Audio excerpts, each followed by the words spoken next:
ও বলে যে বয়স বাড়লে কি হয়েছে, মন তো আমার এখনো যুবক। আরে ভাই, আপনারা ঠিক কইতে কইছি আমি? তাহিরি শ্রোতা আপনারা, হ্যাঁ? তো তাইলে ঠিক বেঠিক বলতেছেন কেন? তো জিজ্ঞেস তো করি নাই ভাই। সরি ভাই, কিছু করার দেয়। ওই যে ভিডিও ম্যানরা বলবে যে জামশেদ মজুমদার কি অহংকার নিয়ে কথা বলে, মানুষের তুচ্ছ করে কথা বলে। আরে গেলা ওনারা কি করতেছে এখানে? আসতে ইসলাম শিখতে আসে, ঠিক বেঠিক আপনি সিদ্ধান্ত দিবেন। যখন থেকে শ্রোতারা ঠিক বেঠিক সিদ্ধান্ত দিচ্ছে, তখন থেকে বক্তারা যা খুশি তা বলে যে ঠিক কিনা, লোকে কয় ঠিক ঠিক হয়ে যায়, শেষ। আর কোনো মানদণ্ড নাই ঠিক বেঠিকের, কোনো কোরআন সুন্নাহ থেকে দলিল প্রমাণ লাগে না। খালি বক্তা গবু ঠিক কিনা, শ্রোতা গবু ঠিক, এই ঠিক, ব্যাস। যুব সমাজের অবক্ষয়তার কারণ যদি নিয়ে কথা বলি, সবগুলো তো দূরের কথা, 10টা 5টা কারণ তো দূরের কথা। যদি খালি যুবকের নেশার বিষয়ে কথা বলি, তো কতক্ষণ বলা সম্ভব? কতক্ষণ বললে নেশার বিষয় বলে শেষ করা সম্ভব? আর আমি বা কতটুকু জানি কতটুকু অধঃপতন হয়েছে। যুবতীর বেপরদা, পর্দাহীনতা, এইটা নিয়ে যদি কথা বলি, তাহলে কতক্ষণ বলা সম্ভব? কতটুকুই বা বলার জ্ঞান রাখি? উলঙ্গ থেকে মানুষ বেপরদা থাকতো, তারপর মানুষ জামা কাপড় পরলো, ওগুলো পরে এখানে সেখানে এমন ডিজাইন করছে, উলঙ্গর চাইতে বেশি ভালগার দেখা যায়। তারপর কিছু মানুষ বোরখা বানানো শুরু করলো, স্ট্রবেরি কালার, পিঙ্ক কালার, বুকের সামনে ফুল, নাভির নিচে ফুল, কোমরের মধ্যে পিতা দিয়ে টাইট করে বান্ধা দিয়া হাত এভাবে তুইলা মেয়েরা মাদ্রাসার হাঁটে এখন। তো যুবতীর, আমার বোনের বেপরদা নিয়ে কথা বললে কতক্ষণ কথা বলবো, আর কতটুকুই বা বলা সম্ভব? আমি বা কতটুকু জানি? যুবকের অবক্ষয় নিয়ে কথা বললে, রাস্তাঘাটে কোনো মেয়ে ছক্কা লুডু খেলে না, সবগুলা যুবকরাই তো খেলে। রাস্তাঘাটে যুবতীরা সিগারেট, গাঁজা, ইয়াবা সেবন করে বেড়ায় না, যুবকরাই করে। এখনো সিনেমা হলের টিকিট যুবক যুবতীকে ফুসলায় ফাসলায় 2টা টিকিট কেটে নিয়ে যায় সিনেমা দেখতে। এখনো জানার সমস্ত বিল যুবক ভরে।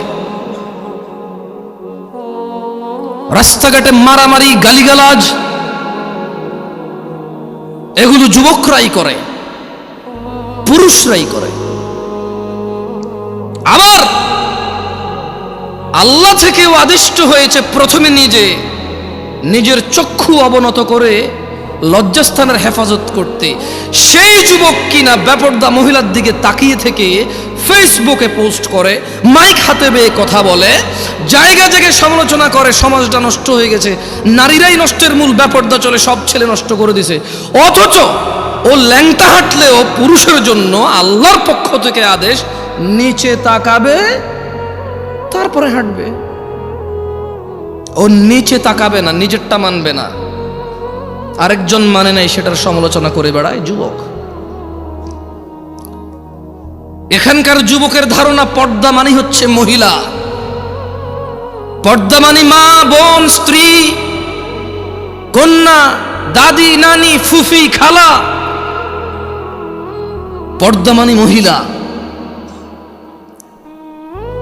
যখন তারা পর্দাকে এভাবে খ্রিস্টানদের মতো, ইহুদি নাসারাদের মতো যখন পরিবর্তন করতে শুরু করলো পর্দার মিনিং, তখন আল্লাহর আযাব এদের উপরে চলে আসছে।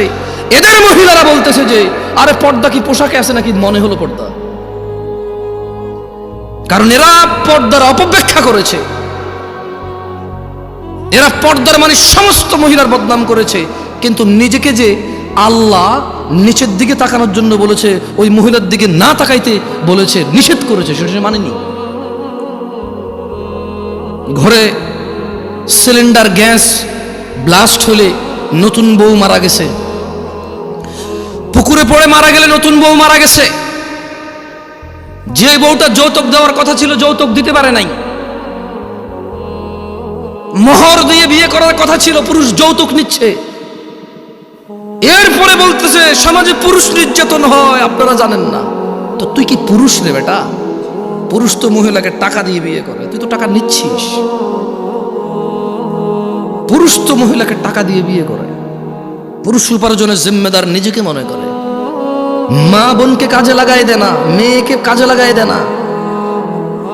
পুরুষ মর্যাদা সম্পন্ন হয়, বলবে 3 বেলা খাবো, না পারলে 2, না পারলে 1। কিন্তু জিম্মেদারি উপার্জনের আমার বোনের না, আমার মায়ের না। যদি করে মুসলমান মেয়ে, কোনো হারাম কিছু নাই, মহিলা কাজ হতে পারে।